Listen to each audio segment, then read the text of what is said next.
इस प्रॉब्लम में हमें एक स्फीयर दिया हुआ है जिसका कि वेट कितना है W। ये स्फीयर यहाँ पर एक स्ट्रिंग से बंधा हुआ है, एक रस्सी से बंधा हुआ है, और ये स्फीयर इस इंक्लाइंड प्लेन के ऊपर भी रखा हुआ है। तो हमें निकालना है कि इस स्ट्रिंग में टेंशन T कितना आएगा और इंक्लाइंड प्लेन के इधर रिएक्शन कितना आएगा। ये निकालने के लिए हमें क्या करना पड़ेगा, इस स्फीयर का फ्री बॉडी डायग्राम बनाना पड़ेगा। तो देखिए, पहले मैं स्फीयर का फ्री बॉडी डायग्राम बनाने के लिए उसका वेट लगाता हूं। वेट हम कहां लगाएंगे, स्फीयर के सेंटर ऑफ ग्रेविटी पे लगाएंगे, और कैसा लगाएंगे, वर्टिकली डाउनवर्ड लगाएंगे। इसको हमने बोला W। अब यहाँ पे देखिए, आपको एक पॉइंट ऑफ कांटेक्ट नजर आ रहा है। इस पॉइंट ऑफ कांटेक्ट के परपेंडिकुलर एक नॉर्मल रिएक्शन लगेगा। तो ये नॉर्मल रिएक्शन देखिए कहां से पास होके जाएगा, इसकी सेंटर ऑफ ग्रेविटी से पास होके जाएगा। क्यों जाएगा, क्योंकि ये वाला स्फीयर आपका इक्विलिब्रियम में है। तो इस नॉर्मल रिएक्शन को मैंने नाम दिया है दैट इज R1।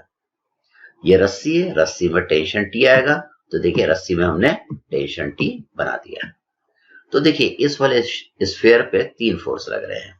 ये तीनों फोर्स मिलके इस वाले स्फीयर को इक्विलिब्रियम में रखे हुए हैं। मतलब इन तीनों फोर्सेस के हॉरिजॉन्टल और वर्टिकल कंपोनेंट का अलजेब्रिक सम 0 आएगा। तो देखिए, हमको इन फोर्सेस को रिजॉल्व करना पड़ेगा। तो पहले हम क्या करें, इन दोनों फोर्सेस का एंगल निकाल लें।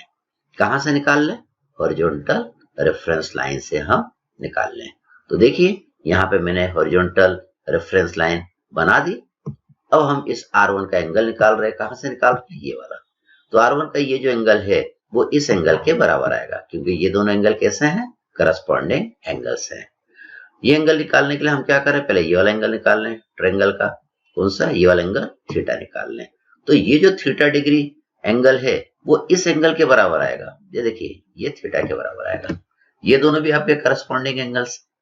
तो ये थीटा निकालने के लिए हम क्या करेंगे, हम tan थीटा लगाएंगे। tan थीटा क्या होता है, perpendicular upon base, that is 3 divided by 4। तो इससे आपका थीटा आ जाएगा। थीटा कितना आएगा, 36.86 डिग्री।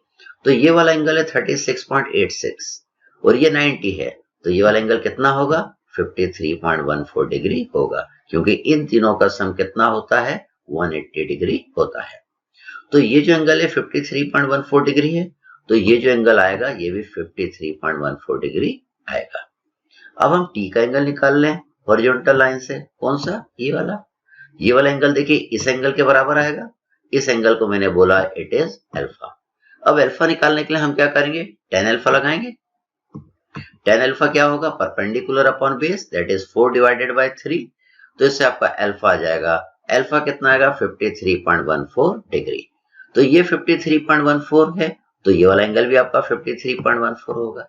तो देखिए, हमने ये तीनों फोर्स के एंगल्स निकाल लिए। इन दोनों फोर्स के तो एंगल 53.14 और ये क्या है, वर्टिकली डाउनवर्ड। इसको अब हम अलग से बना लेते हैं। तो देखिए, हमने T बना दिया, हमने R1 बना दिया, हमने वेट बना दिया, और हमने इनके एंगल्स भी बना दिए। देखिए कैसे बना रहे हैं, हमने यहाँ पे हॉरिजॉन्टल रेफरेंस लाइन ले ली।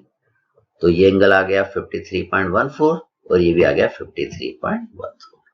तो हमको क्या करना है, इनके हॉरिजॉन्टल और वर्टिकल कंपोनेंट का अलजेब्रिक सम 0 करना है। तो हम क्या करेंगे, T को रिजॉल्व करेंगे। देखिए, मैं T के 2 कंपोनेंट बना रहा हूँ। थीटा वाला साइड cos थीटा, इसको हमने लिखा T cos 53.14। T का हम दूसरा बनाएंगे, इसको हम लिखेंगे T sin 53.14। अब T को हटा देंगे। R1 के देखिए मैंने 2 कंपोनेंट बनाए। थीटा वाला साइड cos थीटा होगा, इसको लिखा R1 cos 53.14। R1 का हम दूसरा बनाएंगे परपेंडिकुलर, इसको हम लिखेंगे R1 sin 53.14। अब R1 को हम हटा देंगे। अब हम क्या करें, सिग्मा H को 0 करें। जब हम हॉरिजॉन्टल कंपोनेंट का अलजेब्रिक सम 0 करेंगे तो हम लिखेंगे T cos 53.14 minus R1 cos 53.14 equal to 0। तो देखिए मैंने लिखा sigma H is equal to T cos 53.14 minus R1 cos 53.14 equal to 0। अब हम इनके वर्टिकल कंपोनेंट का अलजेब्रिक सम करेंगे, तो वर्टिकल फोर्सेस को देखेंगे। तो ये दोनों वर्टिकल है और W भी वर्टिकल है। तो देखिए, हमने सिग्मा V लिखा, कितना लिखा, T sin 53.14 ये वाला, प्लस R1 sin 53.14 ये वाला minus W is equal to 0। तो इससे आपके T की वैल्यू आ जाएगी और R1 की वैल्यू आ जाएगी। तो R1 आपका कितना आएगा 0.625 W और T आपका कितना आएगा, ये आपका आएगा 0.625 W। दोनों कितने आएंगे, बराबर आएंगे।